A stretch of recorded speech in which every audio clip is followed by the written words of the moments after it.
కర్నూలు జిల్లా గూడూరు మండల రైతులకు వ్యవసాయ శాఖ కీలక సూచనలు చేసింది. వేరుశెనగ, పత్తి పంటలు సాగు చేస్తున్న రైతులు పంటల బీమా నమోదు చేసుకోవడానికి జూలై 15 చివరి తేదీ అని గూడూరు వ్యవసాయ శాఖ అధికారి దస్తగిరి రెడ్డి తెలిపారు. అలాగే ఇతర పంటల రైతులు కూడా నిర్దేశిత గడువులోగా బీమా నమోదు పూర్తి చేసుకోవాలని సూచించారు.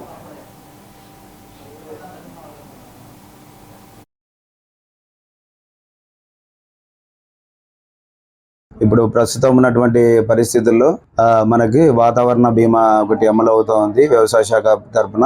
దానికి సంబంధించి పత్తి మరియు వేరుశెనగ పంటలకు రేపు 15వ తేదీ లాస్ట్ డేట్గా ఉంది. కాబట్టి రైతు సోదరులందరూ కూడా పత్తి వేసిన కానీ అలాగే మనకు వేరుశెనగ వేసినటువంటి రైతులు ఎవరైనా లోన్ తీసుకొని ఉంటే సంబంధిత బ్యాంకుకు వెళ్ళి వాళ్ళని ఇన్సూరెన్స్ డెబిట్ చేయమని చెప్పాలి.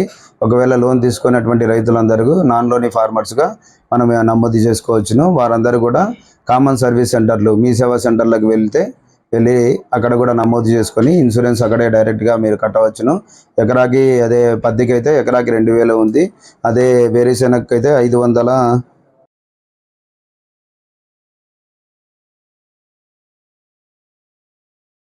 ఇప్పుడు ప్రస్తుతం ఉన్నటువంటి పరిస్థితుల్లో మనకి వాతావరణ బీమా ఒకటి అమలు అవుతోంది వ్యవసాయ శాఖ తరఫున. దానికి సంబంధించి పత్తి మరియు వేరుశెనగ పంటలకు